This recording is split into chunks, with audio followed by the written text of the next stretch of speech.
जिंदगी की दौड़ खुद ही से होती है और इसे जीतना भी खुद ही को होता है। Welcome new way. एक बार की बात है, एक निसंतान राजा था।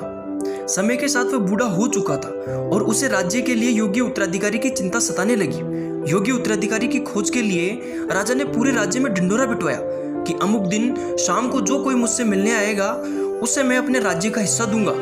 राजा के इस निर्णय से राज्य के प्रधानमंत्री रोष जताते हुए कहा, महाराज, आपसे मिलने तो बहुत से लोग आएंगे और यदि सभी को उनका भाग देंगे तो राज्य के टुकड़े टुकड़े हो जाएंगे। ऐसा अव्यवहारिक कार्य ना करें।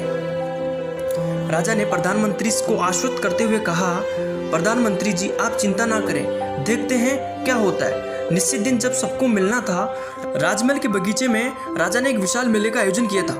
मेले में नाचने गाने वाले और शराब की महफिल जमी थी और खाने के लिए भी कई प्रकार के स्वादिष्ट पदार्थ लगे हुए थे।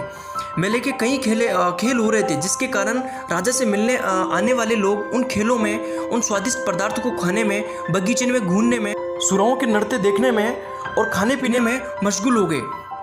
इन सभी के बीच में एक व्यक्ति ऐसा भी था जो किसी भी चीज़ की तरफ नहीं देख रहा था, बल्कि उसका लक्ष्य था कि वह राजा से एक निश्चित समय पर जाकर के मिले। इसलिए वह बगीचे में नहीं रुका और सीधा राजा के दरबार में चला गया।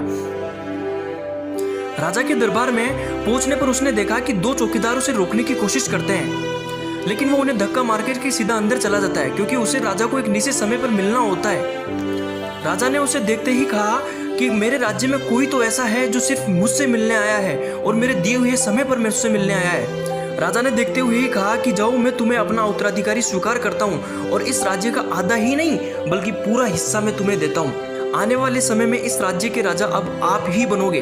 दोस्तों, इस छोटी सी कहानी से मुझे शिक्षा मिलती है कि लाइफ में एक हमारा लक्ष्य होना चाहिए, चाहे वह छोटा हो चाहे बड़ा हो, और उस लक्ष्य को पाने के लिए हमें तहे दिल से मेहनत करनी चाहिए। जिंदगी खेलती भी उसी के साथ है जो खिलाड़ी बेहतरीन होता है। दर्द सबके हिस्से में होते हैं, मगर हौसले सबके अलग अलग होते हैं। कोई हताश होकर बिखर जाता है, कोई संघर्ष करके निखर जाता है।